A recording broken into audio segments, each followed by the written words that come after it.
यदि आप भी एनटीए नेट जेआरएफ इन योग की तैयारी कर रहे हैं तो आज ही accurate yoga application play store से इंस्टॉल कर सकते हैं। एक्यूरेट योगा स्पेलिंग इसके नाम से ही है, ACCURATEYOGA। ये लिखेंगे आपको एप्लीकेशन दिखाई देगी, उसे इंस्टॉल कर लें। उसमें आपको पेपर 1 और पेपर 2 दोनों जो कोर्सेज हैं वो कंप्लीट सिलेबस मिलता है। पेपर 2 योगा की जो फीस है 1 साल के लिए 12,000 रुपये है, जिसमें आपको 5 चीजें मिलती है। Number 1 special recording to the point 1 से लेकर के 10 यूनिट जो है हमारे सिलेबस में वो सारे के सारे वन टाइम में आपको कंप्लीट मिल जाते हैं। दूसरा, डेली उसमें लाइव क्लासेस हमारी कंडक्ट होती है, तो बच्चों को डेप्थ में जब आपका कोई क्वेश्चन होता है, क्वायरी होती है, तो लाइव क्लास में आप आकर के पूछ सकते हैं। नंबर 3, अगर आप लाइव क्लास में नहीं आ सकते परंतु लाइव क्लास को आपको सुनने का मन होता है तो उस लाइव क्लास को हम रिकॉर्ड करते हैं जो एप्लीकेशन पर डाल दी जाती है। तो एप्लीकेशन पर आपको वो लाइव क्लासेस भी कंप्लीट मिलती है ताकि आप लाइव क्लास में नए आते हुए भी लाइव क्लासेस को देख पाएं। और जो फोर्थ चीज है वो आपको, जब आप पढ़ते हैं तो क्या आपने पढ़ा और क्या एग्जाम में आ सकता है, क्या प्रेडिक्ट हो सकता है फ्यूचर में क्वेश्चंस किसी टॉपिक से, तो वो यूनिट वाइज और टॉपिक वाइज जो है आपके सामने क्विजेस भी अवेलेबल होती है, तो उनको भी आप कभी भी कर सकते हैं।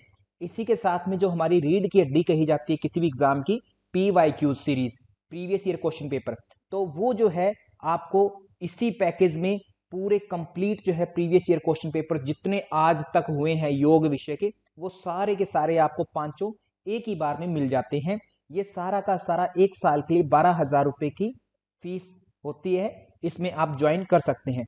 इसी के साथ में यदि आप पेपर 1 करना चाहते हैं जो कि हमारा जनरल एप्टीट्यूड होता है पेपर 1, इसमें भी आपको कंप्लीट सिलेबस जो है बोथ लैंग्वेज बाईलिंगुअल हिंदी और इंग्लिश दोनों में प्रोवाइड करवाया जाता है, जिसमें आपकी लाइव क्लासेस चलती हैं। लाइव क्लास में नहीं आ सकते हैं तो उनकी आप रिकॉर्डिंग सुन सकते हैं लाइव क्लासेस की। और इसके अलावा आपको क्विजेस भी प्रोवाइड करवाई जाती है जिसकी फीस है 1 ईयर के लिए 5,000 रुपीज, 5,000 रुपए। यदि आपकी कोई भी क्वायरी है तो आप दिए गए फोन नंबर पर हमें कॉल कर सकते हैं। तो जल्दी कीजिए, कोर्स को जल्दी बाय कीजिए। यदि आप ये सोच रहे हैं कि मुझे अभी एग्जाम ना दे करके अगली बार एग्जाम देना है तो मैं अगली बार तैयारी करूंगा, तो एक बात मैं बता देना चाहता हूं दोस्तों कि आप जब भी मन में आए, चाहे आपको 1 साल बाद में एग्जाम देना है चाहे 2 साल बाद में एग्जाम देना है, तो कंपटीशन क्योंकि हाई है तो इसलिए जल्दी से जल्दी पढ़ना शुरू करें।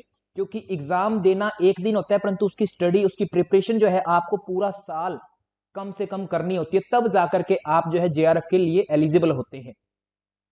सिलेबस बहुत लेंदी होता है, सिस्टमेटिकली समझना पड़ता है। सिलेबस छोटा है दिखने में परंतु उसको जब आप पढ़ते हैं तो वो काफी लेंदी हो जाता है, इसलिए उसको आपको ग्रेस्प भी करना होता है, उसको आपको डाइजेस्ट करना होता है पूरी तरह से। तो इसीलिए आप जितनी जल्दी अपनी तैयारी शुरू करें उतना बेटर है। तो इसीलिए जल्दी से एक्यूरेट योगा एप्लीकेशन डाउनलोड करें और अपना कोर्स, अपने नेट जेआरएफ की जर्नी है जो अभी से शुरू करें। समाधि की अगर हम बात करें, कल हमने इस पर क्लास की है, हमने 5 वृत्तियां, पंचभूमि आदि इन सबको डेप्थ में देख लिए, तो उनको रिवाइज ना करवा के मैं केवल समाधि पार्ट को रिवाइज कराऊंगा। समाधि को आपने देखा कि 2 प्रकार से, एक संप्रज्ञात बोला, एक असंप्रज्ञात बोला है, संप्रज्ञात बोला, ठीक है। 2 वर्ड हमने यूज किए सर। तो इसमें जब हम संप्रज्ञात यूज करते हैं तो इसके 4 प्रकार होता है।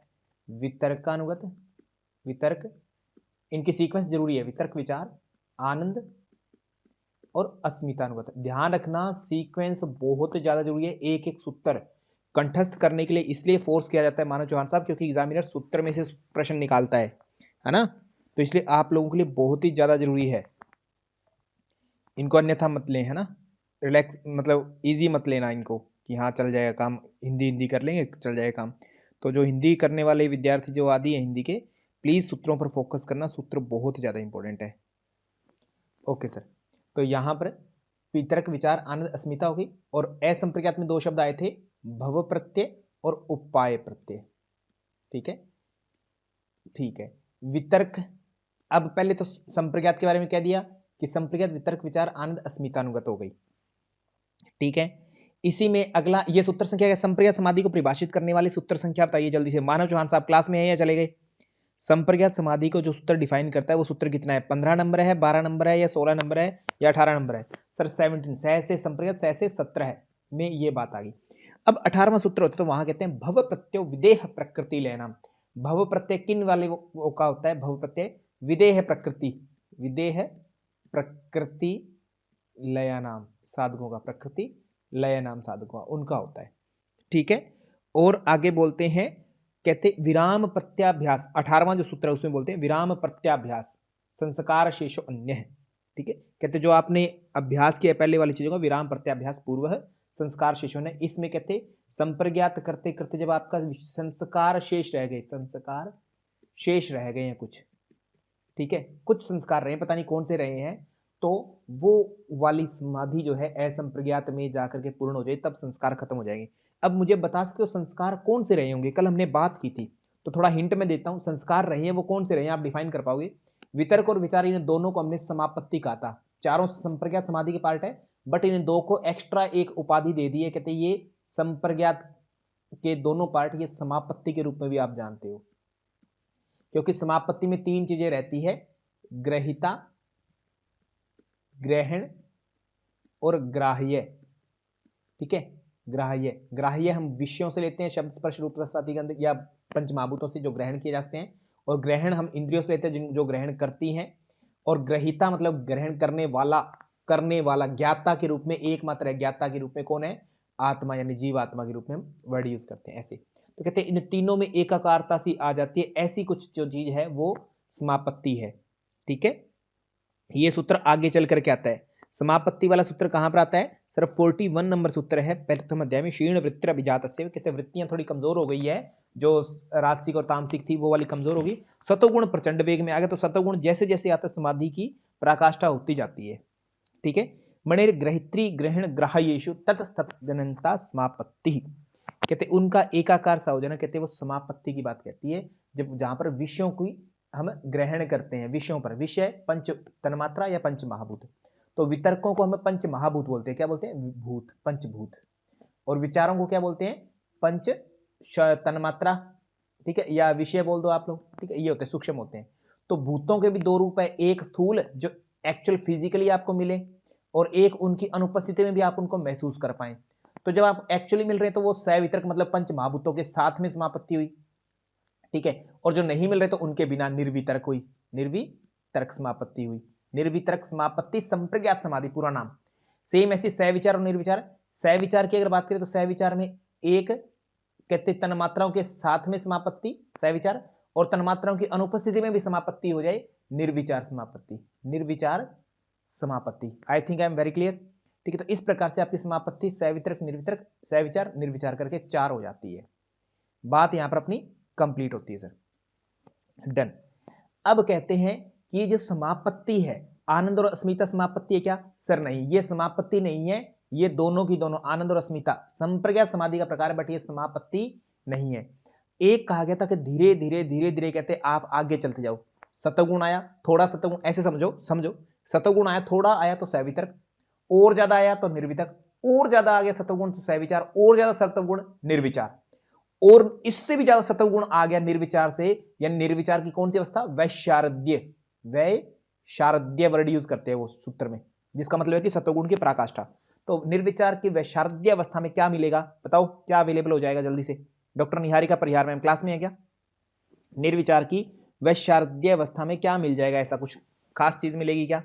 सर अध्यात्म प्रसाद है। निर्विचार वैशारद्य अध्यात्म प्रसाद है ना, कि एक तरह से आत्मा की अनुभूति होने लगेगी, है ना, आत्मा वाले चरण का प्रारंभ हो गया, अध्यात्म प्रसाद है। और अध्यात्म प्रसाद मिलने का मतलब क्या है? कहते आपकी बुद्धि अब सामान्य बुद्धि नहीं रही है, जो ये सोचती है 2 और 2 4 ही होंगे, ऐसे वाली बुद्धि नहीं रही है, जो ये सोचती है कि हमसे ऊपर कहते आसमान है नीला, है ना, और नीचे कहते पाताल है, या पानी है जल है, इतनी बुद्धि नहीं रहेगी। या ये सोचती है कि भूखा लगे तो कुछ खाना चाहिए, है ना, सांस लेना चाहिए छोड़ना चाहिए, सांस नहीं लोगे तो मर जाओगे, इतने वाली बुद्धि नहीं रह गई है। अब आपकी कुछ अलग ही टाइप की बुद्धि हो गई है।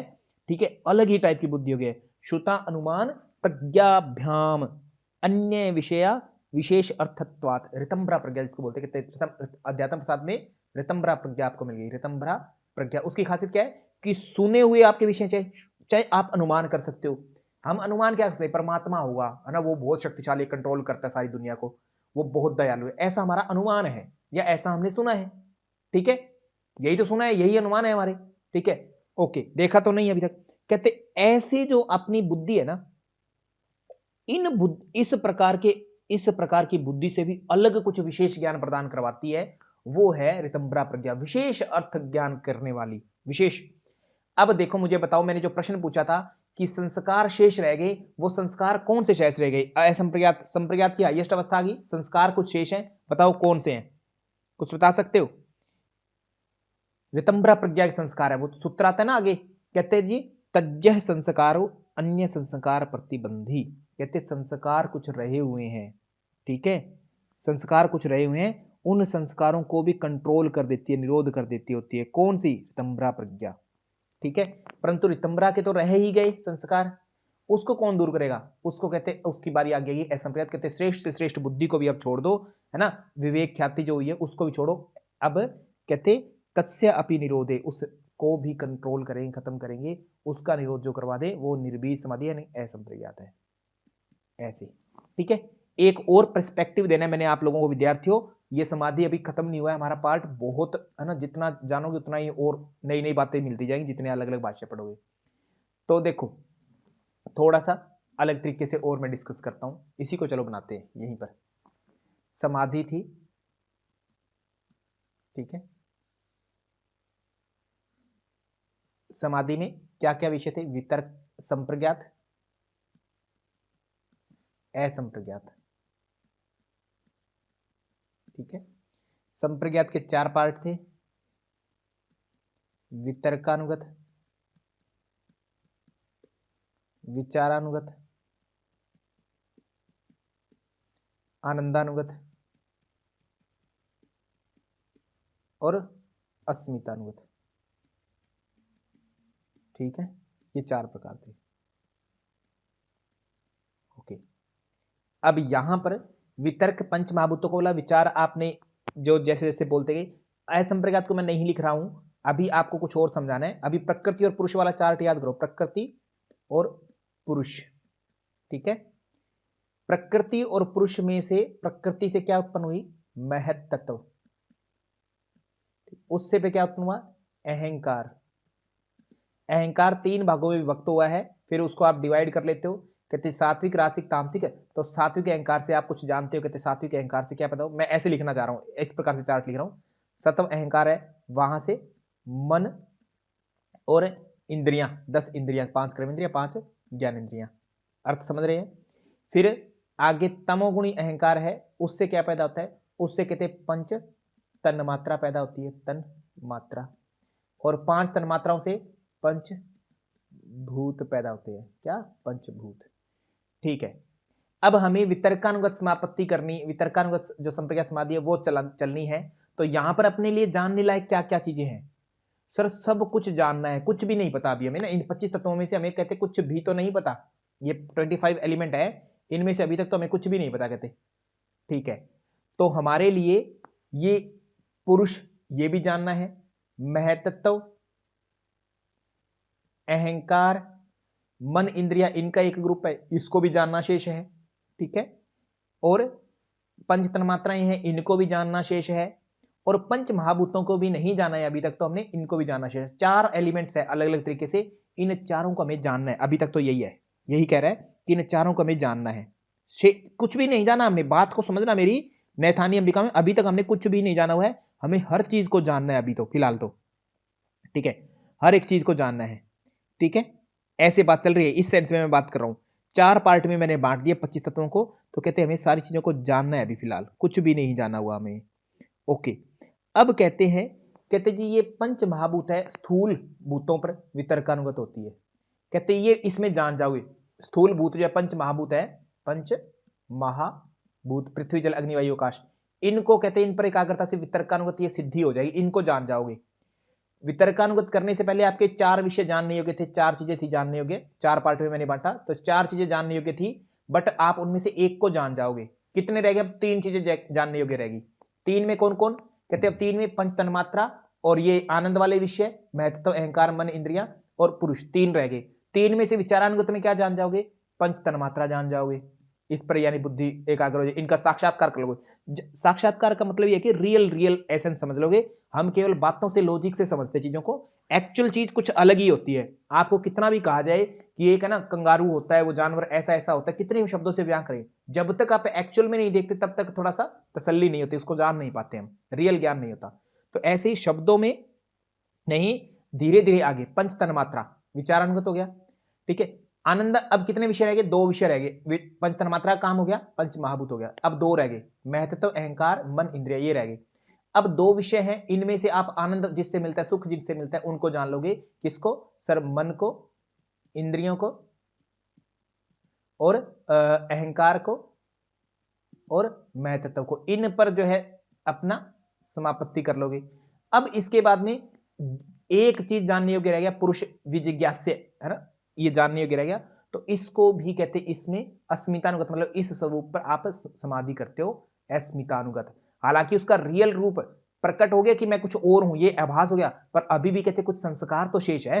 आपको पता बेशक लग गया, जैसे अभी हमें पता है कि जी थोड़ा थोड़ा कि जी है ना, आत्मा कोई अलग चीज होती है, हमें ये पता है, एहसास है कि मैं ये शरीर तो नहीं हूं। आप लोगों ने इतना पढ़ लिया है, मैंने पढ़ लिया है, एहसास तो हो गया कि है तो हम कुछ समथिंग डिफरेंट, इतना तो यकीन हो गया।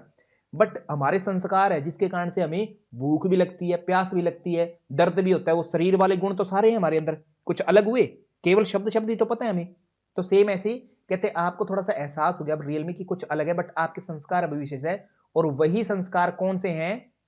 कहते ऋतंभरा प्रज्ञा वाले, वो ऋतंभरा प्रज्ञा हो गई है, कहते वो संस्कार अभी विशेष है, पर ठीक है, संस्कार अभी विशेष है। ओके, ऐसे सेंस में बात होती है, इसलिए इनसे हमें ये समाधियां बताई गई है, ये चीजें होती है कहते। तो यही हमने कल बात की थी, ठीक है। और एक बात अलग तरीके से और लिखते हैं इसको, पहले आपको बताया था। तो ये वितर्कानुगत पंच महाभूतों से, वितर्कानुगत पंच तन्मात्राओं से, आनंदानुगत मन बुद्धि अहंकार, अस्मितानुगत स्वयं के स्वरूप में। फिर आगे बात हुई थी, कहते जी आपकी, अब इन शॉर्ट फाइनल रूप दे रहा हूं मैं इसको, सारी चीज को। समाधि के 2 रूप हुए, संप्रज्ञात और असंप्रज्ञात। संप्रज्ञात और असंप्रज्ञात।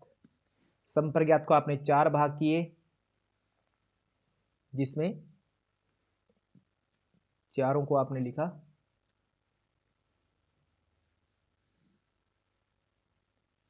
वितर्कानुगत, विचारानुगत, आनंदानुगत,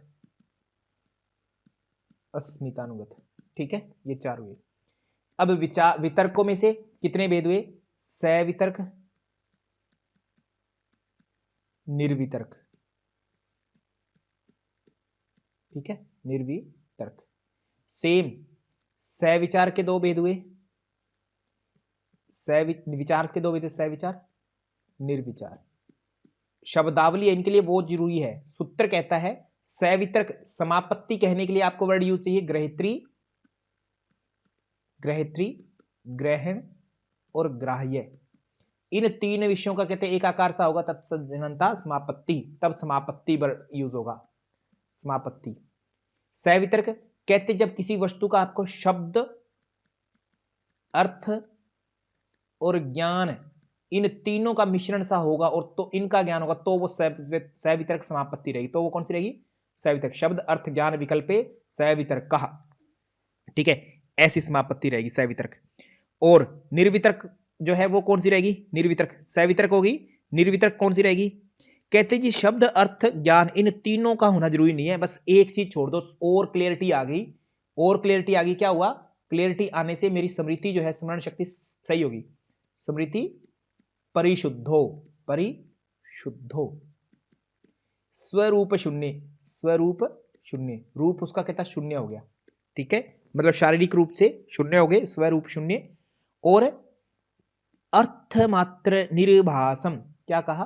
केवल और केवल अर्थ मात्र बच गया, निर्भासम। ये 3 गुण हो गए, तो आपका क्या बचा? निर्वितर्क समापत्ति बच गई। क्या बचा? निर्वितर्क, ठीक है, ये 3 गुण बचे तो निर्वितर्क बच गई। ओके, सवितर्क और निर्वितर्क, ये वर्डिंग है आपके एग्जाम में जो पूछता है एग्जामिनर, उसके हिसाब से मैं बता रहा हूं। सवितर्क शब्द अर्थ ज्ञान विकल्पे संकीर्णा, ठीक है, विकल्पे सवितर्क समापत्ति, निर्वितर्क स्मृति शुद्ध हो गई, मतलब क्लैरिटी आ गई और ज्यादा, स्वरूप शून्य मतलब अपने जो हमने रूप बना रखा है, मैं एक्स हूं, मैं वाई हूं, मैं जेड हूं, ठीक है, उससे शून्यता आ गई, धीरे धीरे उससे अलग हो गई, और केवल फाइनल स्वरूप रह गया किसी विषय का अर्थ मात्र, ठीक है, का आभास होता है, वो निर्वितरक, मतलब पंच महाभूतों का रूप आदि खत्म हो गया। जैसे मान लो श्री कृष्ण जी के रूप को हम देख रहे थे, मूर्ति को देख रहे हैं, तो वो वहां पर मूर्ति भी है, उस मूर्ति का अर्थ भी है, सारी चीजें सवितरक, वो मूर्ति हटा दी, अब मात्र और मात्र उसका भाव रह गया, अर्थ मात्र रह गया उसका भाव, ठीक है, स्वरूप उसका रूप खत्म, ठीक है, फिजिकल एंटिटी खत्म, और क्लैरिटी होगी माइंड में, तो वही टिका रहता है, निर्वितरक समापत्ति होगी, ठीक है। ये दो शब्द इंपॉर्टेंट थे, सविचार और निर्विचार के लिए कहते हैं सूक्ष्म विषय व्याख्याता, सूक्ष्म विषयों का व्याख्यान करने वाले होते हैं, सूक्ष्म विषयों से संबंधित होती है, ठीक, डन सर, इतनी ही बात होती है। तो ये बात यहां लिखी हुई है, कहते जी मणिर ग्रहित्री ग्रहण ग्राह्येषु तत्सत जननता समापत्ति, कहते ग्रहिता ग्रहण और ग्राह्य विषय में स्थित होकर उसी के आकार का हो जाना समापत्ति है। इनसे संबंधित शब्द अर्थ और ज्ञान, मतलब पंच महाभूतों से बनी चीजें और उनका अर्थ होगा, उनका ज्ञान होगा, तो इनसे मिश्रित जो समापत्ति होगी वो सवितर्क। इनसे परे थोड़ा सा और क्लैरिटी आ गई विजन में, स्मृति परिशुद्धो, स्वरूप शून्य, वस्तु का रूप अब मैटर नहीं करता है, अपना रूप मैटर नहीं करता है, बस एक एग्जिस्टेंस की फीलिंग मात्र रह गई, अर्थ मात्र का आभास हो गया, वो निर्वितर्क का। स्मृति परिशुद्धो स्वरूप शून्य अर्थ मात्र निर्भाषा निर्वितर्क का। और नेक्स्ट इंपॉर्टेंट बात है, एतेव सविचारा निर्विचारा च सूक्ष्म विषया व्याख्याता, ये सविचार और निर्विचार, ठीक है, सविचार और निर्विचार, इनका व्याख्यान करवाने वाली क्या होती है, सूक्ष्म विषयों का व्याख्यान करवाने वाली होती है, सविचार और निर्विचार। सूक्ष्म विषय शब्द स्पर्श रूप रसगंध, इनका सूक्ष्म विषय बोलते हैं। निर्विचार में बोलते हैं, कहते निर्विचार वैशारद्य अध्यात्म प्रसाद है, निर्विचार जो होती है वो सतव गुण में जाकर के अध्यात्म प्रसाद की प्राप्ति होती है, अध्यात्म प्रसाद की प्राप्ति होती है। ऋतम्रा तत्र प्रज्ञा, और वहीं पर ऋतम्रा प्रज्ञा होती है। ऋतम्रा प्रज्ञा ऐसी है जिससे संस्कार पैदा होते हैं, ऐसे कि सुने हुए और अनुमान किए हुए सारे के सारी चीजें हटा करके रियल ज्ञान अलग देती है, पर इसके भी संस्कार बन गए, तो इसके संस्कारों को खत्म करने वाला कौन होता है, कहते निर्बीज समाधि, ठीक है, ये समाधि की बात होगी। अब हम आगे चलेंगे, आज का टॉपिक अब शुरू करते हैं, क्योंकि मैंने आपको कहा था कि हमने जो है 20वें सूत्र से सीधा जंप किया था किस पर सर, 45 41 इन पर 50 51 है ना, फिर हमें बीच में टॉपिक छोड़ गए थे ईश्वर का, ईश्वर स्वरूप, ठीक है, ईश्वर स्वरूप, ईश्वर स्वरूप पर चर्चा की। आदरणीय पारिका चोपड़ा मैम क्लास में है या चले गए, या आज आए नहीं है, एक दिन आते हैं वो एक दिन नहीं आते, शायद ऐसा है उनका, ठीक है, वो एक दिन आकर के क्वेश्चन पूछते हैं, फिर अगले दिन फिर अपना उत्तर लेने के लिए नहीं आते हैं, ठीक है। तो प्रिय विद्यार्थियों ऐसा मत किया करो, अगर आप क्लास में आते हैं, है ना, एक दिन प्रश्न पूछते हैं तो मैं उसका उत्तर फिर है ना अगली क्लास में देने की कोशिश करता हूं जब उसका समय आता है तब, है ना। तो आदरणीय अशोक जी कृपया पारिका चोपड़ा जी को बुला लेंगे ना। तो ईश्वर जो है, ईश्वर का स्वरूप पर चर्चा चलती है, ईश्वर है कैसा, तो सूत्र आता है 23वां, वहां पर कहते जी आपकी वृत्तियां जो है ना ये कंट्रोल नहीं हो रही है, तो कहते हैं इनको कंट्रोल करने का तरीका है, कहते हैं ईश्वर प्रणिधान कर लो, ईश्वर प्रणिधान कर लो, मतलब ईश्वर का स्वरूप या ईश्वर का साक्षात्कार या ईश्वर का स्मरण कर लो, ऐसी सेंस से ईश्वर प्रणिधान कर लो तो भी कंट्रोल होती है। एक तो अभ्यास वैराग्य ठीक है, एक ईश्वर प्रणिधान कर लो तो भी ठीक हो जाएगी, वृत्तियां कंट्रोल में हो जाएगी। कहते ये ईश्वर क्या चीज है, कहते सुनो, आपको मैंने बताया कहते 25 तत्व है, पुरुष है, प्रकृति है, ऐसे सारी चीजें बताइए ना, ठीक है, अच्छे से समझा दिया कहता है, और उनसे फिर विकार उत्पन्न होते हैं। तो कहते ऐसे ही क्लेश कर्म विपाक आशय अप्रामृष्ठ, अप्रामृष्ठ, ठीक है, अछूता, अपरामृष्ठ मतलब अछूता, ठीक है, स पुरुष विशेष ईश्वर, है ना, पुरुष विशेष ईश्वर, ठीक है। कहते क्लेशों से जो दूर है, क्लेशों से अछूता, क्लेश कितने, पंच क्लेश, पंच क्लेश कौन कौन से हैं बताओ, 5 क्लेश, अविद्या, अस्मिता, राग, द्वेष, अभिनिवेश, ये 5 क्लेश है, इनसे कहते वो दूर है क्लेशों से। कर्म की बात करें तो पाप और पुण्य, जो भी आपके कर्म अच्छे बुरे जैसे भी है, सकाम निष्काम जितने भी पाप और पुण्य, कहते उन सब से अलग है वो, ठीक है। रूपी कर्म जितने सकाम हो निष्काम हो, चाहे है ना, हर मिश्रित हो, हर तरीके के कर्मों से परे है। और कर्मों से जब परे तो कर्मों का रिजल्ट विपाक, फल से भी परे है, उनका फल भी नहीं मिलेगा, मतलब उसको ना जाति आयु और भोग तीनों से परे है, जाति आयु भोग, है ना, उनको हम विपाक बोलते हैं। आगे जाके आएगी कि जाति आयु और भोग, है ना, कैसा गुण होगा, कैसी आयु, कैसी भोग करेगा, उनसे ही परे है। जब वो कर्म नहीं, कर्मों से परे है, उनके फलों से परे है, तो उनमें रहने वाले भाव जितने भी है, धर्म अधर्म रूप संस्कार, धर्म अधर्म, है ना, धारणीय कोई चीज और अधारणीय, उनसे भी कहते परे कोई ऐसा पुरुष। प्रकृति कितनी है संख्या में? संख्या में प्रकृति एक ही है, हमने पहले दिन चर्चा की थी, मूल प्रकृति एक ही है। और पुरुष कितने हैं? पुरुष अनेक है, संख्या में पुरुष अनेक है।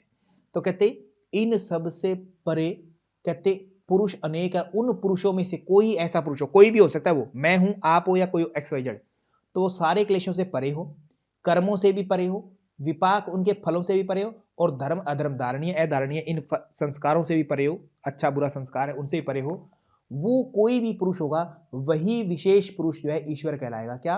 विशेष पुरुष ईश्वर।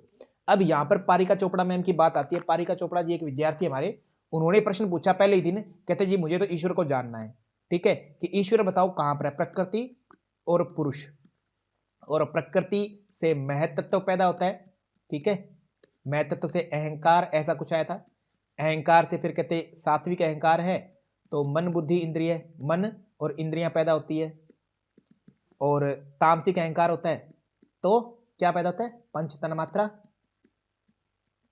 और उनसे पंच महाभूत, पंचभूत, पृथ्वी जल अग्नि वायु आकाश, है ना, आकाश वायु अग्नि जल पृथ्वी, ऐसे। तो कहते इसमें 25 तत्व आपने गिना दिए, गिनते हैं 25, 1, ये 2, ये 3, ये 4, और ये 10 और 1 11, ये हो गए 11 और 4 15 हो गए, यहाँ पर 15 और 5 20 और 5 25 हो गए सर एलिमेंट, है ना, 5 तन्मात्रा 5 महाभूत करके, ठीक है। ऐसे करके ये 25 एलिमेंट हो गए सर हमारे, एक एक गिन लिया हमने। तो कहते इसमें ईश्वर कहाँ है? ठीक है, तो किसी ने, क्योंकि किसी को कुछ पता नहीं, स्टार्टिंग में किसी को कुछ नहीं पता, तो कुछ भी कोई व्यक्ति आया और उसने कह दिया प्रकृति और पुरुष को मिलाने वाला व्यक्ति जो है वो ईश्वर है, किसी ने ऐसे कह दिया, और एक विद्यार्थी ने तुरंत कहा कि हाँ जी अब मेरे समझ में आ गया, है ना, उस विद्यार्थी ने ये भी बोल दिया कि मेरे समझ में आ गया, जैसे एक बार में सारी चीजें समझ में आ गई, ठीक है, बहुत अच्छी बात है, समझाने के लिए सेंस में बात करते हैं। बट आपने अभी सूत्र देखा है, क्लेश कर्म विपाक आश्चर्य अप्रामृष्ट पुरुष विशेष ईश्वर है, कि वो इन सारे पुरुषों में से एक विशेष पुरुष है, ठीक है, जो इन सबसे अलग रहता है। तो अब क्या वो प्रकृति से मिलाने की आपको कोशिश करेगा अलग से? ऐसी थोड़ी करेगा कोशिश, या इसे छुड़ाने की वो कोशिश करेगा? वो अगर कोशिश करता, मान लो वो अगर कोशिश करता कि आपको इससे मिला दे, तो इसका मतलब वो गुनहगार हो गया, उसने आपको दुखों में जकेल दिया। अगर वो छुड़ाने का कोशिश करे तो इसका मतलब उसने कुछ को तो छुड़ा दिया, कुछ को नहीं छुड़ाया, फिर वो अन्यायकारी हो गया, है ना। ऐसा ईश्वर अगर आप कल्पना करते हैं, तो तार्किक रूप से मैं बात कर रहा हूं, शाब्दिक रूप से, तो वो यहां पर ये जो है मिलाने वाला, ये तब तक ये बात सही है जब तक आपको कुछ नहीं पता ना।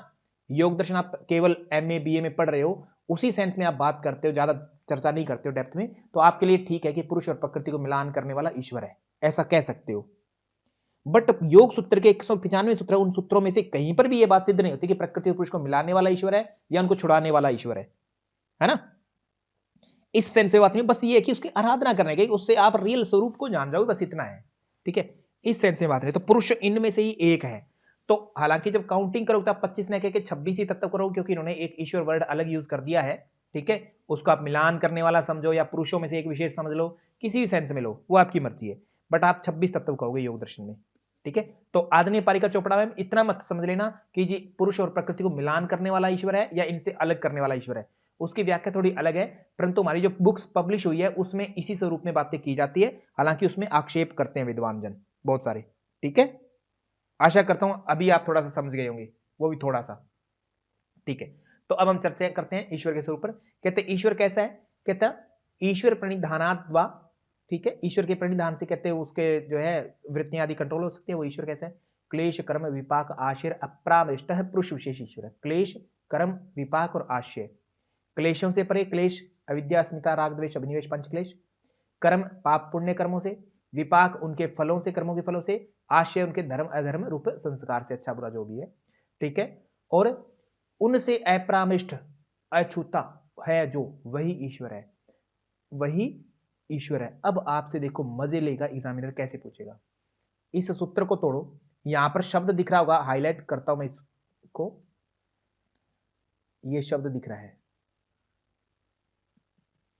ये परामृष्ट शब्द दिख रहा है।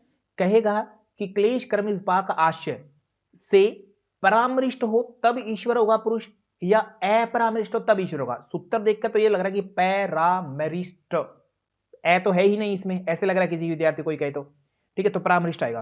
तो ऐसे मत सोचना, ठीक है। ये संधि विच्छेद जब करते तो आशय, आशय और परामृष्ट ऐसे शब्द है, ठीक है, अपरामृष्ट।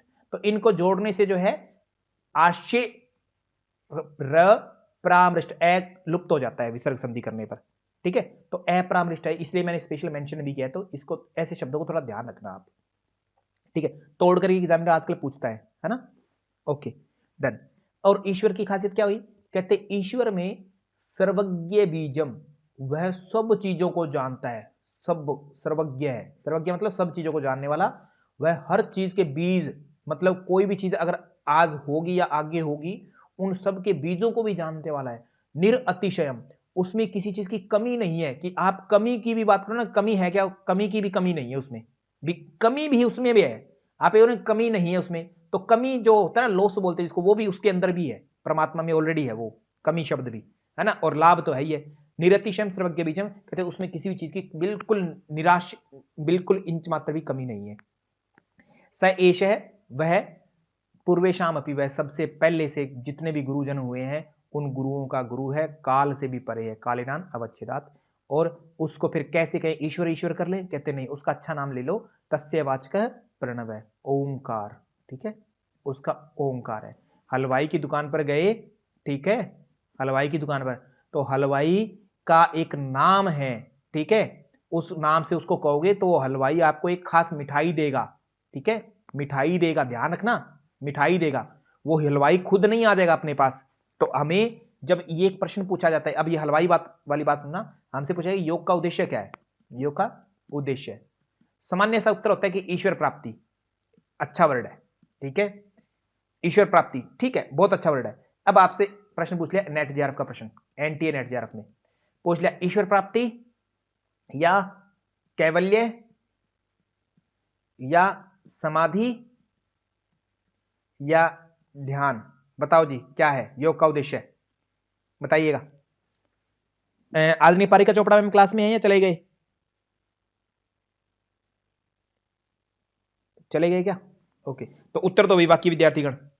तो अब देखो यहां बात लेते हैं ईश्वर प्राप्त करना है, ईश्वर प्राप्ति नहीं है। ईश्वर क्या है, ऐसे एग्जाम्पल के तौर पर ये हलवाई है, एक तरह से हलवाई की दुकान पर आप जाते हो या हलवाई को पूछते हो तो इसलिए नहीं पूछते हो कि हलवाई आपको चाहिए, हलवाई से क्या चाहिए, मिठाई चाहिए, ठीक है। और उस हलवाई का नाम कहते क्या कहोगे, ओम कहना उसको, ईश्वर, तस्य वाचक, है ना, प्रणव, उस ईश्वर को ओम कहना। और वो ईश्वर नहीं, आपको मिठाई चाहिए उससे, ठीक है, यानी कैवल्य चाहिए, ठीक है, कैवल्य चाहिए। और योग का उद्देश्य समाधि है क्या, समाधि का, समाधि तो एक अंग है योग का, अष्टांग अंगों में से एक अंग है ना, अंग है, वो चाहिए नहीं, समाधि नहीं चाहिए, समाधि तो अंग है, उस अंग के सारे हमें फिर अंतिम में कैवल्य चाहिए, ओनली स्वरूप चाहिए हमें अपना, ठीक है, बात समझ रहे हो सारी चीजें। तो इसमें कंफ्यूजन मत होना कि ईश्वर पर टिक कर देते बहुत सारे विद्यार्थी, ईश्वर नहीं, कैवल्य राइट वर्ड है, योग का उद्देश्य है, योग सूत्र के अनुसार, दर्शन के अनुसार कैवल्य राइट वर्ड है, ठीक है। ध्यान समाधि आदि अंग है, और ईश्वर प्राप्ति नहीं, ईश्वर के द्वारा हमें कैवल्य चाहिए, ईश्वर प्रणिधानाद्वा, ईश्वर के प्रणिधान से मिलेगी कुछ चीज, और वो चीज होगी कैवल्य, ठीक है, स्वरूप। ओके, आशा करता हूं समझ रहे होंगे इस चीज को, एग्जामिनर इस तरीके से प्रश्न पूछता है, थोड़ा ध्यान रखना है। तस्य वाचक प्रणव है, उसका नाम प्रणव है, तत् तत जप, ठीक है, उसका जप करो, जप,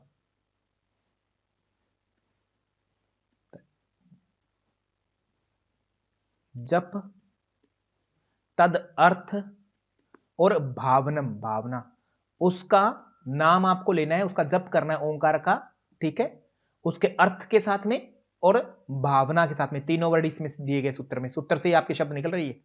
तद जप अर्थ भावनम, उसका जप करो, उसका अर्थ के साथ में भावना करो उस प्रणव की, ठीक है, ओके। और इससे होगा क्या, इससे कहते आपकी परेशानियां खत्म हो जाएंगी। कौन सी परेशानियां, ततः प्रत्यक्ष चेतनाधिगमो, चेतना अच्छी मिलेगी, और अपि अंतराय अभावश्य, अंतराय खत्म हो जाएगी, अंतराय नाश हो जाएंगी। किसके जप से? ओंकार के जप से। ठीक है, ओंकार प्रणव के जप से। और ओंकार का जप कैसे करना है? देखो, ओंकार उसका नाम है ईश्वर का, उसका जप कैसे करना है? जप करना, अर्थ के साथ भावना करना कि वह ईश्वर न्यायकारी है वगैरह वगैरह, ऐसे भावना करना है आपको। ठीक है, इससे होगा क्या? इससे चेतना ऊपर होएगी। ठीक है, अधिगमो, और अंतराय अभावश्च, अंतराय का अभाव होगा, अभाव कमी अधिक। अभी अंतराय क्या है? अंतराय को डिफाइन करते हैं, अंतराय में अंतर शब्द है, ऐसे रख लेना अंतर, कि जो आपकी चीजों में अंतर ला दे। आप कंटिन्यूटी में चल रहे हो, एक एक एक एक प्रतिदिन कर रहे हो, हर चीज डेली रूटीन में चल रही है, बट एक दिन आपका छूट जाए अभ्यास, तो अंतर आ गया, गैप आ गया ना, गैप मीन्स अंतराय। तो अंतराय गैप ला दे जो आपके अभ्यास में, या किसी भी तरीके से आपके विघ्न बोल देते सामान्य भाषा में, विघ्न, वो अंतराय है। ठीक है, अब ये अंतराय कितनी है, क्या है, इन पर चर्चा करते हैं। अंतराय कहते हैं, महर्षि पतंजलि करते हैं 130 नंबर सूत्र में चर्चा। ठीक है, कहते व्याधि सत्यान संशय प्रमाद आलस्य अविरति भ्रांति दर्शन, मतलब भ्रांति दर्शन, अलब्ध भूमिकत्व, अलब्ध भूमिकत्व, अनअवस्थितत्व, अनअवस्थित तत्व, चित्त विक्षेपास्ते, वर्ड बोलते हैं, व्याधि सत्यान संशय प्रमाद आलस्य अविरति भ्रांति दर्शन अलब्ध भूमिकत्व अनवस्थितत्व चित्त विक्षेपास्ते, वर्ड बोला, चित्त विक्षेपास्ते अंतराय, अंतराय। ठीक है, चित्त के विक्षेप। Okay sir, done. ये आपके 9 हो गए सर। ठीक है, 1 2 3 4 5 6 7 8 9, ये आपके 9 के 9 को नाम दोगे आप, चित्त विक्षेप या अंतराय, मुख्य विक्षेप या मुख्य अंतराय, ऐसे आपने नाम दे दिया 9 के 9। अब ये है क्या? व्याधि होती है, बीमारी को बोलते हैं। ठीक है, व्याधि बीमारी को बोलते हैं। ठीक है, अब व्याधि और आदि 2 शब्द है वैसे तो, आधि होता है एक व्याधि होता है। आधि बोलते हैं मानसिक को, व्याधि बोलते हैं शारीरिक को, ऐसे कहते हैं, है ना, शारीरिक। मानसिक जो होती है, मन, देखो मन का अगर 3 गुण है सत्रस्तम, तो मन का रियल गुण कौन सा होता है? इन तीनों में से एक गुण अगर कहो तो मन जो है पैदा हो रहा है वो सत्वगुण से, रजोगुण से, तमोगुण से। किससे पैदा होता? आज मैं पारिका चोपड़ा में, आपको याद होगी बात, आपने पूछी थी कि सत्रस्तम 3 लिख दिए, एक कहूं तो सत्व से कहेंगे ना, मन का रियल अच्छा गुण तो सत्वगुण हो गया जब वो स्वस्थ रहेगा, बट बीमार हो तो मान लो उसका रजोगुण बढ़ जाए या तमोगुण बढ़ जाए, ये यानी कि तम और रज मानसिक आदि पैदा कर सकते हैं, समस्या पैदा कर सकते हैं। ठीक है, सत्वगुण तो इसका सही रूप है, क्लींजिंग है, अच्छी चीज है, एकाग्रता का प्रतीक है, वो होना चाहिए। फिर वो एक टाइम ऐसा आता है वो भी नहीं होना चाहिए, वो भी खत्म हो जाए जब हमें खुद का रूप जानना है तो। पर फिलहाल सत्वगुण ठीक है तीनों में से। तो रज और तम 2 दोष हैं इसके। मन के दोष कितने हैं? 2 दोष।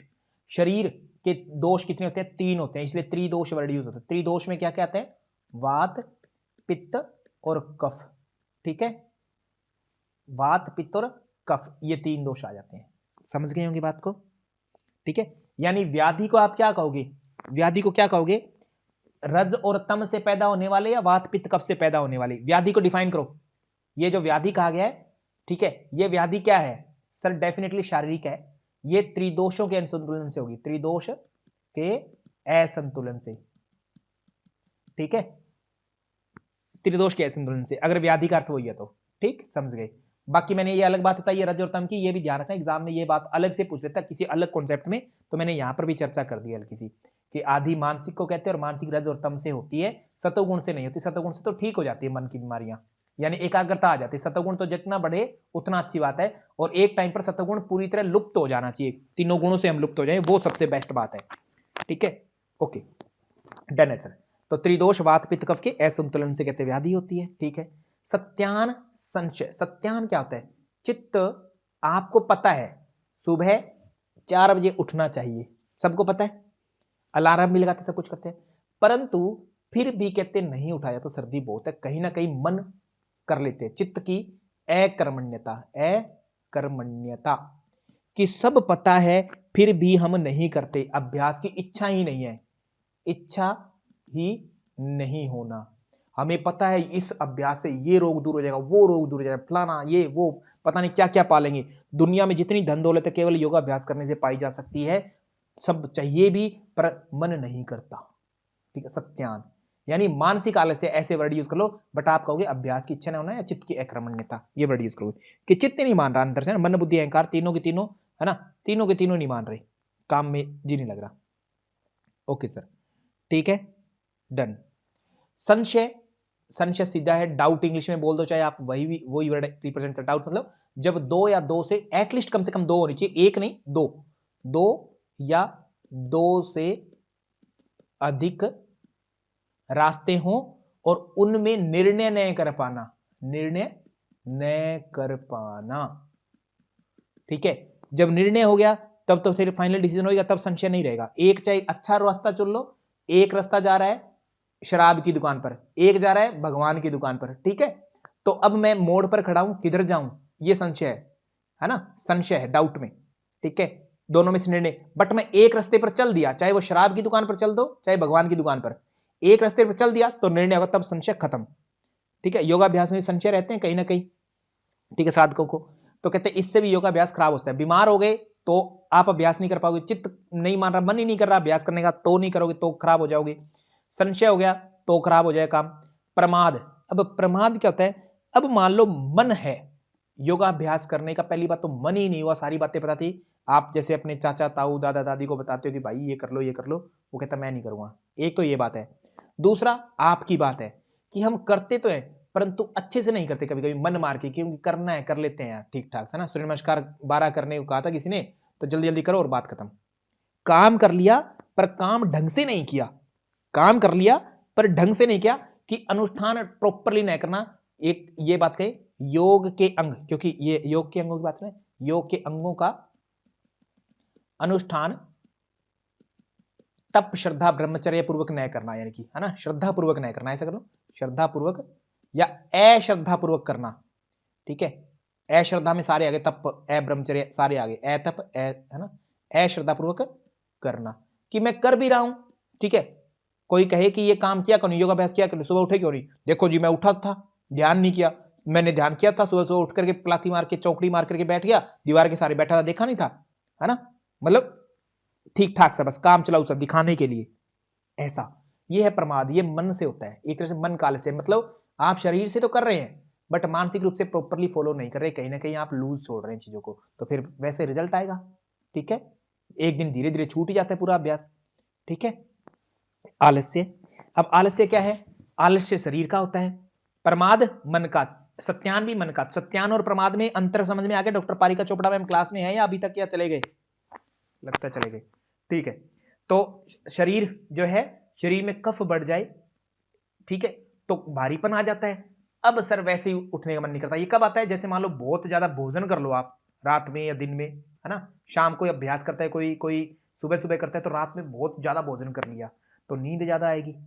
ठीक है, या ये समझ लो 2-3 दिनों से सोई नहीं है तो नींद आ जाएगी। ठीक है, तमोगुण बढ़ गया होगा ज्यादा, तो आलस्य सा आ जाता होता है। ठीक है, ये हो गया आलस्य। ठीक है, चित्त में आ गया तो चित्त में तमोगुण, और शरीर में कफ ज्यादा बढ़ जाए तो अविरति। विरति में विरक्ति वर्ड है, विरक्ति मतलब रति होता है, इसमें देखो रति शब्द है, रति का मतलब होता है प्रेम राग। ठीक है, विरति मतलब विशेष प्रेम, विशेष राग, ज्यादा राग। ठीक है, किसी न किसी में होता ही है, जैसे आप लोगों को हो सकता है अपने पुत्र में हो, माता पिता में हो, कहीं ना कहीं से अटैचमेंट हो। ठीक है, या कोई संसार की कोई वस्तु हो सकती है, और कहते अविशेष, अविरति, है ना, भी राग हट ही जाए। ठीक है, हट जाए। ठीक है, अविरति, व्याधि संचान सत्यान संशय प्रमाद आलस्य। ठीक है, और आलस्य अविरति, कि अविरति, विरक्ति मतलब कि आपको हट जाना, राग रखना, अविरति मतलब प्रेम रखना। ठीक है, ओके, तो ये अवैराग्य, एक तरह से अवैराग्य। ठीक है, अवैराग्य, बात समझ में आई। मैंने कहा कि रति का मतलब हुआ प्रेम, ठीक है, अनुराग, ठीक है। वीराग में आपने कहा कि नहीं, ठीक है, वीरति मतलब वैराग्य हो गया, ठीक है। और अविरति मतलब कि नहीं, वैराग्य नहीं हुआ है जी, नहीं वैराग्य हो, मतलब संसार में लगे हुए अभी तक आप, ठीक है, और लगे हुए तो फिर संसार में लगोगे तो फिर साधना छूट जाएगी, ठीक है। ओके, अविरति को आपने डिफाइन किया अवैराग्य, अवैराग्य। भ्रांति दर्शन, भ्रांति दर्शन कि आपको गलत लगने लग जाता है, कुछ भी कोई अभ्यास करो आपको लगता है कि इससे ऐसा होगा, ठीक है, भ्रांति दर्शन। और अलब्ध भूमिकत्व कि समाधि या अभ्यास आप क्यों करना चाहते हैं कि जी मेरा मोटापा कम हो जाए, मेरा रोग दूर हो जाए। आपको कहा कि 3 महीनों में लोगों को लाभ मिल जाता है, बट आपको तो 6 महीने हुए तो भी कुछ नहीं हुआ। तो कभी कभी हमें ऐसी समाधि, योगाभ्यास में जब समाधि कर रहे हैं तो समाधि का न मिलना, अभ्यास तो बहुत हो गया करते हुए, वो शास्त्रों में तो लिखा था कि 1 साल में मिल जाएगी, परंतु मुझे तो सर इतना दिन हो गए, 12 साल हो गए, मुझे अभी तक नहीं मिली।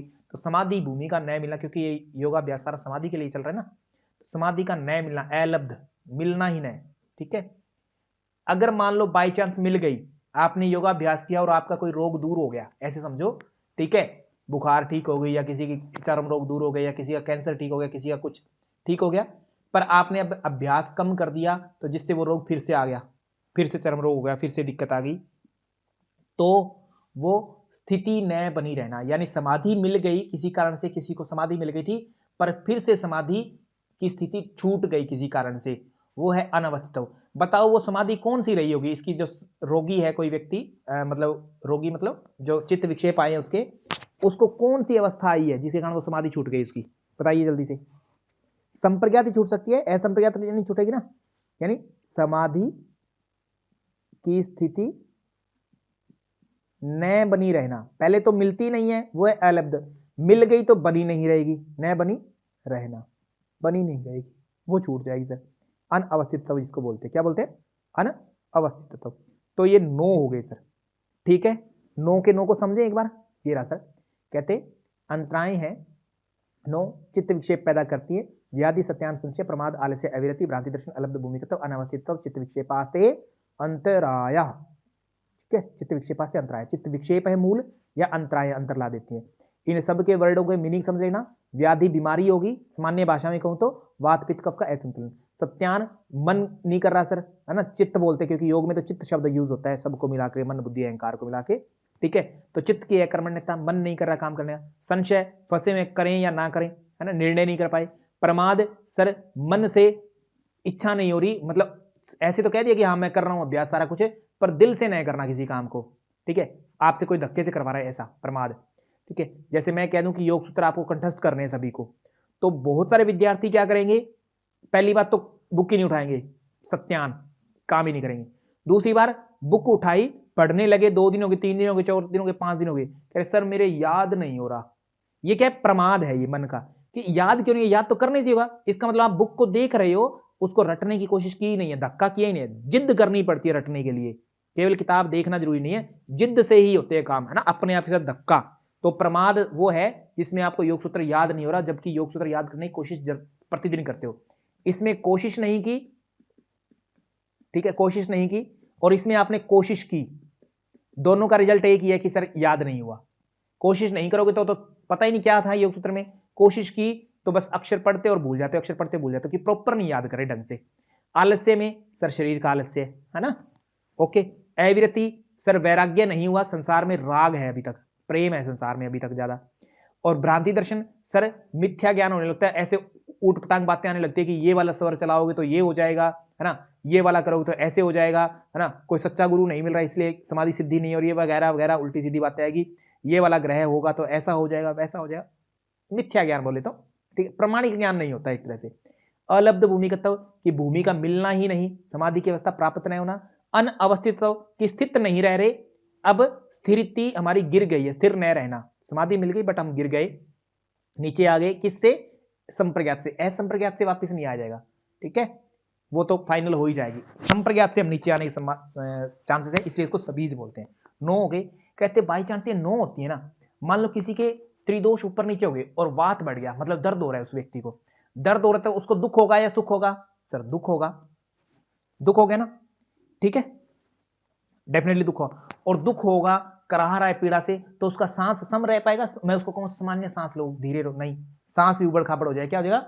श्वास न तो उसके कंट्रोल में रहेगा, धीरे धीरे समाधि कर ली थी उसने, सांस कंट्रोल में होगा, केवली कुंभक लगा लिया होगा शायद, बट अब उसका कुंभक छूट गया, अब उसका कुंभक श्वास पर कंट्रोल नहीं, न तो श्वास अंदर ले जाने पर कंट्रोल है, न ही श्वास बाहर निकालने पर कंट्रोल है। कितने हो गए? श्वास प्रश्वास दुख 3 हो गए।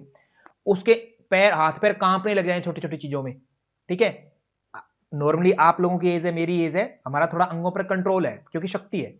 अगर कोई कमजोर हो जाए इस एज में भी तो उसके हाथ पैर कांपते हैं, आपने देखा है क्या ऐसा? कमजोरी आ जाए तो अंग मेजयत्व बोलते हैं, अंग मेजयत्व, अंगों का कांपना, ठीक है। और आप लोगों को गुस्सा आता है क्या? जी करता है मार दूं, है ना, जी करता हूं बस, हे भगवान, उसको तहस नहस करते बस, है ना, ठीक है। मेरा देखा जाएगा, मेरे साथ जो होगा वो देखा जाएगा, बस उसकी सफलता ना मिले, उस पर बहुत गुस्सा आ रहा है, जी करता उसको मार दूं। यह दौर मनस्य, खिन्नता, दौर मनस्य, खिन्नता, ठीक है। तो ये हमें आती है, तो इसका मतलब ये क्या है? ये इनके कारण आ रही है, इन नो के कारण आ रही है। कहते अगर ये नो होगी ना तो आपको ये 5 चीजें देखने को मिले। क्या क्या? दुख होगा, श्वास कंट्रोल में नहीं होगा, प्रश्वास कंट्रोल में नहीं होगा, अंग कांप सकते हैं, और दौर में से मतलब मन खिन्नता आएगी मन में, ठीक है, मतलब गुस्सा सा आएगा, चिड़चिड़ापन सा आएगा, ऐसा 5 आते हैं। नो के साथ में कहते ये 5 अपने आप आ जाते हैं, जो मैं आगे बता रहा हूं। दुख, दोर्मनस्य, अंग मेजित, श्वास और प्रश्वास, विक्षेप सोहभुव, ठीक है, कि आपके चित्त विक्षेप आए तो उनके साथ में ये 9 अपने आप आ जाते हैं, ठीक है। कौन कौन से? दुख, दोर्मनस्य, सीक्वेंस याद रखना है, अंग मेजियत्व, श्वास और प्रश्वास। श्वास का मतलब होता है इनहेल, ठीक है, प्रश्वास का मतलब एक्सहेल, ठीक है। तो दुख होगा, दुख 3 प्रकार के होते हैं, आदिदैविक, आदिदैहिक शरीर वाला, और दैविक हो गया, दैहिक हो गया, और आदि भौतिक। भौतिक वस्तुओं से जो मिले, किसी ने डंडा मार दिया, सांप ने काट लिया, एक्सीडेंट हो गया, ये जो है भौतिक वस्तुओं का एक्सीडेंट टाइप, ठीक, किसी और से मिले। दैहिक जो है वात पित्त कफ, वात पित्त कफ हुआ इम्बैलेंस, ठीक है, तब दुख हो रहा है, तो वो शारीरिक दुख है, त्रिदोषों वाला शारीरिक दुख है वात पित्त कफ के कारण। और रज तम में दिक्कत हुई, रज और तम में ऊपर नीचे बढ़ गए, तो वो मानसिक दुख है दैहिक में। और दैविक में देवताओं वाला, जो बस हो रहा है, बस कैसे न कैसे, शरीर ठीक है, कोई मार नहीं रहा, पीट नहीं रहा, बट मन इतना खराब हो रखा है ना, अकाल प्रलय आदि, मतलब एक प्रलय की बात करूं, तूफान बाढ़ आ जाना, इस पर किसी का कंट्रोल थोड़ी है, बाढ़ आ जाना, अकाल पड़ जाना, ये दैवीय आपदाएं होती है। 3 प्रकार के दुख होते हैं, इनमें से कहता है कोई भी हो सकता है। नॉर्मली कहते हैं योगी जो होता है इन सबसे परे रहता है, पर फिर भी उनको हो जाता है, दुख हो गया। दोर्न से मन की खिन्नता, अंग में जो तो अंगों का कांपना, श्वास अंदर ले जाने पर कंट्रोल नहीं है, मैं चाहता हूं कि मेरे को सांस ना लेना पड़े, मेरा कंट्रोल है कि मैं भोजन न खाऊं, पूरा कंट्रोल है, मैं भोजन न खाऊं कुछ हद तक, पर 1 या 2 दिन 3 दिन बाद में मुझे खाना पड़ता है थकार करके। ऐसी सांस पर मेरा कंट्रोल था कुछ टाइम के लिए जब समाधि की अवस्था में गया, पर क्योंकि विक्षेप आ गए इसके कारण मेरा सांस धक्के से लेना पड़ता है, उसके बिना काम नहीं चल रहा। सेम ऐसी सांस छोड़ना भी पड़ रहा है, ये एक बीमारी बताते हैं योगी जन। नेचुरली ये जीवन जीने के लिए जरूरी है सांस और प्रश्वास, सांस लेना और छोड़ना, बट योगियों की भाषा में ये कहते आवश्यक नहीं है, इनको भी छोड़ दो चाहे, ठीक है, ऐसा। तो कहते अंतराएं कितनी है? 9 है, मुख्य है, ठीक है, 9 है, उनके साथ में ये 5 सहब हुए हो जाते हैं, दुख, दोर्मनस्य, अंगमेजर, श्वास प्रश्वास। दुख 3 हो गए, दोर्मनस्य मन की खिन्नता, व्याकुलता, अंगमेजर अंगों में कंपनता, श्वास अपनी इच्छा के बिना सांस अंदर जाना, प्रश्वास इच्छा के बिना सांस बाहर आना। अब कहते हैं इनको खत्म कैसे करें, इनको रोके कैसे? ये 9 मुख्य हो गए। अब वर्डिंग ये देख लेना जी, 9 है चित्त विक्षेप, चित्त विक्षेप, या फिर इनको क्या बोल सकते हो? अंतराया, अंतराय। और 5 क्या है? सह भुव, साथ में होने वाले, भुव मतलब होना, सह मतलब साथ में, सह भुव, या फिर क्या बोलते हैं? उप विक्षेप, ठीक है, या गौण विक्षेप भी बोल देते हैं, गौण छोटे, ठीक है, विक्षेप ऐसे बोलते हैं 5। ठीक है, 9 में कौन से, 5 में कौन से, सीक्वेंस क्या है, एग्जामिनर के ये क्वेश्चन रहते हैं। सूत्र संख्या क्या है चित्त विक्षेपों की, 1/30, 30 से शुरू हुए, और 1/31 में सहब हुआ। कहते हैं ये होंगे तो इनके साथ में ये भी प्रॉब्लम आ जाएगी। ठीक है, आपके शरीर में वात पित्त कम ऊपर नीचे होगा तो रोग होगा, रोग से आपको दुख हो ही जाएगा। कहते हैं इनका सोल्यूशन क्या है, सोल्यूशन कहता पहले हमने बता दिया, ईश्वर की बात की थी, याद है, ओंकार की बात की थी, तस्य वाच्य प्रणव है, ततः जप अर्थ भावनम, भावना के साथ में जप करना है, अर्थ के साथ में भावना करनी है। ठीक है, वो कहते सेम वही मैं फिर से रिपीट कर रहा हूं, सुन लो ढंग से, 1/32 में कह रहा हूं, कहते तत् प्रतिषेध, इन सारों का प्रतिषेध मतलब रोकना है, दार्थम एक तत्व अभ्यास, उन सब को अगर रोकना है तो एक तत्व का अभ्यास करना। एक तत्व कौन सा है, पहले मैं बता चुका हूं, कहते कौन सा, भूल गए हम, कौन सा था, ओंकार, इसका अभ्यास करना है। तो कहते ठीक हो जाएगा, एक ही तत्व का अभ्यास, क्या बताया, एक तत्व, दो तत्व नहीं बताए, ओनली एक में ओम नहीं बताया है, आपको अंदाजा लगा के इमेजिन करना है ना, सब्जेक्टिवली। एग्जाम में पूछ लिया कि जी व्याधि सत्यान संचय ये विक्षेप चित्त विक्षेप है, इनको रोकने के लिए ओम का जप करें या एक तत्व का अभ्यास करें, तो उत्तर बताओ क्या होना चाहिए आप लोगों का, दोनों ऑप्शन में दे दिया, ओम भी दे दिया और एक तत्व भी दे दिया, तो बताओ कौन सा उत्तर होगा, राइट उत्तर होगा एक तत्व, ये ज्यादा सटीक होगा क्योंकि सूत्र ये बोल रहा है सूत्रों को, बट एक तत्व ना दे तो डेफिनेटली उसका अंडरस्टूड मीनिंग है ओम, है ना। ऐसे एग्जाम में आपको सोचना है, ये आपकी तरीका होना चाहिए। ये हो गए, फिर कहते हैं मन खराब होता है वगैरह वगैरह, कभी कभी इन साधना में व्यक्ति अकेला ही होता है, अकेले का मन नहीं लगता है ना, कोई कैसा व्यवहार करने वाला मिलता था, कोई कैसा, तो कहते उसके लिए कहते ऐसे करना, चित्त प्रसादन के उपाय बता दो, चित्त की प्रसन्नता के उपाय, चित्त प्रसादन के उपाय वैसे कहते 4 है, मैत्री, करुणा, मुदिता, उपेक्षा। मैत्री मित्रता, ठीक है, किन के प्रति करना मैत्री, मैत्री करना सुखी लोगों के प्रति मैत्री, करुणा, मैत्री करुणा, करुणा जो है दुखियों के प्रति, दुखी जो लोग हैं उन पर करुणा ढाना, मुदिता प्रसन्नता, जो पुण्य लोग करते हैं उनसे प्रसन्न रहना, और जो पापी लोग हैं उनका कुछ बिगाड़ तो सकते नहीं, बिगाड़ोगे तो है ना, शायद पता लगे साधना काल में आप कमजोर हैं तो आपको ही पीट दें, तो कहते उनकी उपेक्षा करना, उनसे दूर हो जाना बस, है ना, उनसे बातचीत करना बंद, कोई लेना देना नहीं उनका, उपेक्षा।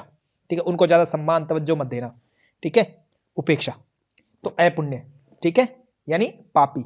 ये 4 कहते भाव रखने हैं, चित्त प्रसन्नता के उपाय, चित्त प्रसादन, चित्त की प्रसन्नता के उपाय, विघ्न न्याय, उसके लिए मैत्री करुणा मुदिता उपेक्षा नाम, सुख दुख पुण्य अपुण्य विषयाणाम भावनात् चित्त प्रसादनम, ये 4 प्रकार की भावनाएं ये करनी है, मैत्री सुखियों के प्रति, करुणा दुखियों के प्रति, मुदिता पुण्य और उपेक्षा अपुण्य के प्रति।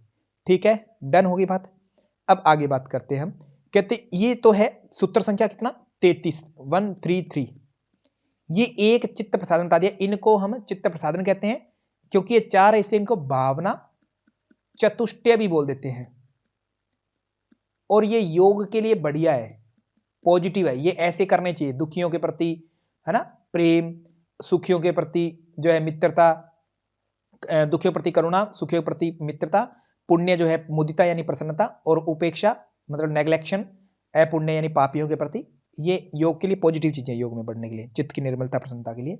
फिर कहते हैं ये एक नहीं, इसके साथ में और भी बहुत सारे हैं, मैं तुम्हें बताता हूं आगे।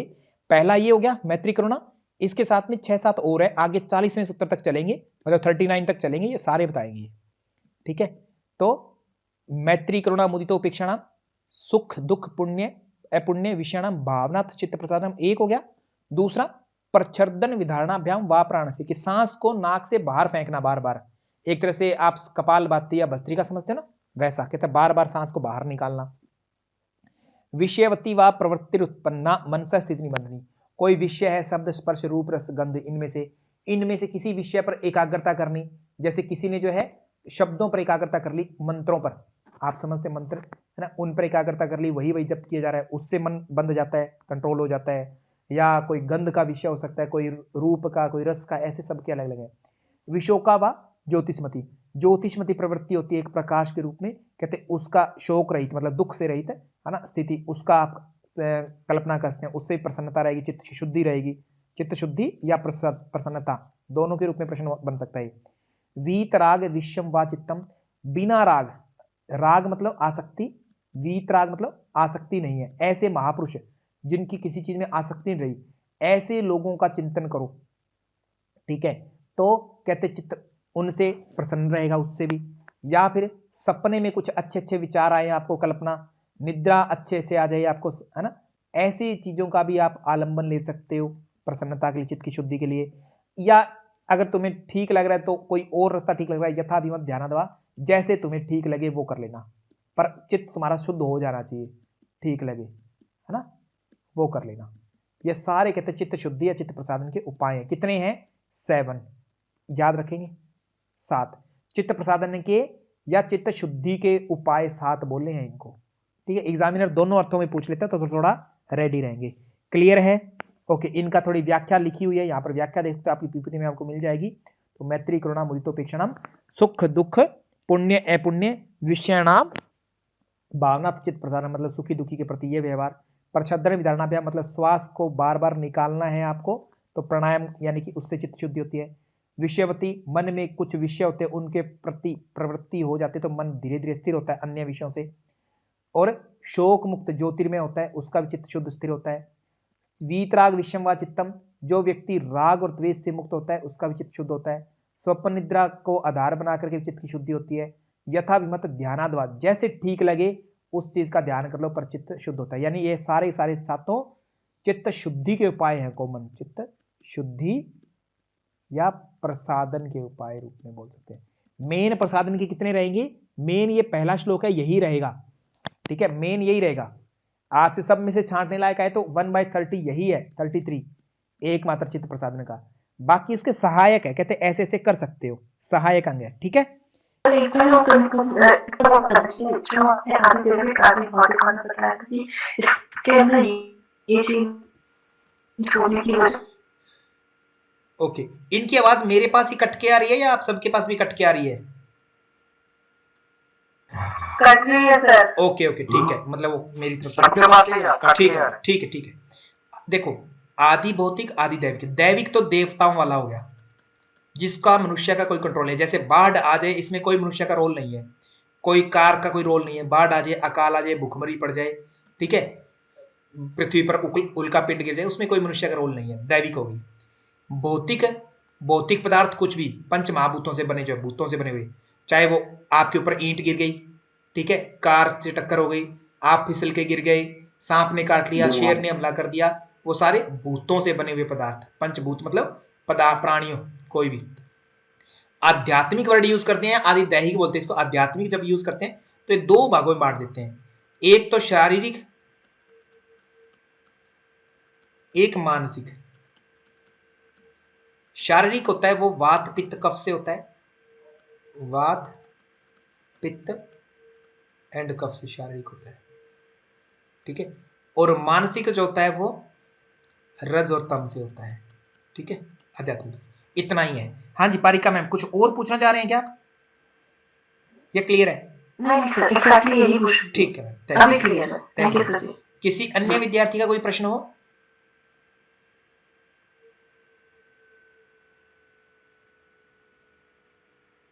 ओके, तो कल आपका जो फर्स्ट हमने साधन पाद समाधि पाद किया है, पहला चैप्टर जो है योग सूत्र का, उसका हम क्वेश्चन आंसर करेंगे कल खूब सारे, ठीक है। तो प्लीज बी रेडी।